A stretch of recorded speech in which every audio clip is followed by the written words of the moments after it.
Hi guys, thanks for tuning in the channel today.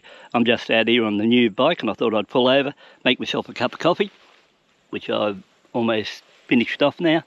Got all my other crap here that goes with it. And I just thought I'd take this new bike out. I said I might do a ride and a cook or something on some of the bike rides I go out on. But tell you what, this little stove I bought here for about $30. Look at this one here, it only runs on metho.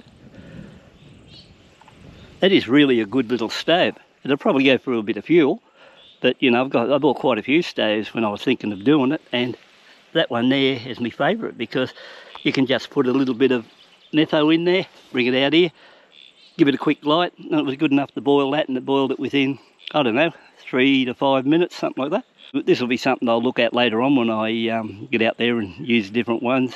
I decide now I might come back in and do a few of those cook and ride series because I've got all the stuff there and it's been doing nothing. Before we get into that one, we look down this way. What a nice place to be in.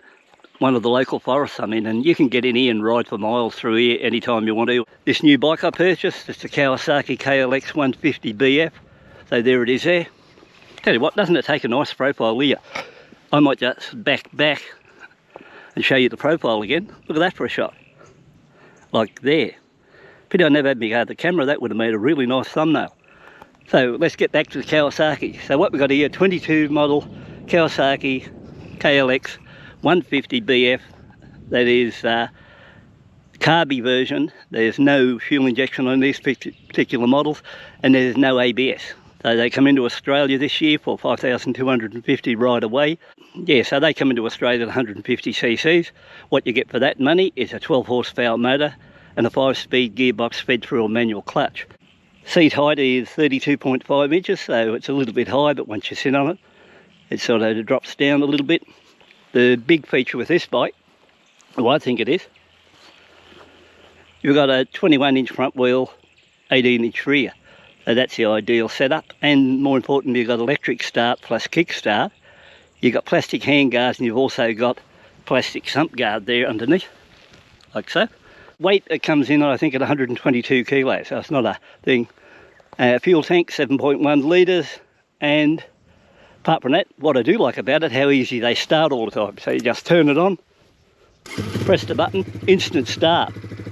Definitely one of the quickest bikes in the starting side that I've ever owned. It's just remarkable how quick these start. Now, when we get to instrumentation, you don't get much for 5250. What you do get is a speedo, and it looks like a $10 one, a fuel gauge next to it, then you've got your 3 idiot lights like indicator, high beam and neutral. As far as headlights go, what you get up front is a halogen and your indicators are bulb. So apart from that, not much exciting there. But you know, overall, I think it's a pretty good bike, and you know, this will save me bashing the infield around on the dirt roads where if I want to go a little bit further into the scrub, and I think this will be the bike to do it on. You've got front and rear discs on it, but like I said earlier, no ABS. Yeah, so at this stage, that's about all I can tell you about this bike, apart from the fact I'll get out later on, test it. So, you know, when you're out by yourself all the time in some of these back areas, in some areas you don't get reception, you have to use a little bit of common sense, I think. But apart from that, I still reckon this bike shows a really good profile for what it is. And even now when you're looking at it from a distance, you can see how that 21-inch front wheel jacks the front up and gives you all that ground clearance. So overall, I'm pretty happy with this, and when I put some Ks on that run in a bit better, when I go out in the runs, I might take me cooking stuff out, so I've spent a fair bit of money invested in it to go out and do that sort of thing. I might take me different stoves out and do something along the road and a bit of a cook and ride and combine both of them, you know, because I've got, I think, 10 stoves there just sitting there doing nothing. So, and all the stuff I bought with it, so I bought a heap of stuff. So once again, thanks for tuning in, take a look, and I'll catch up with you later.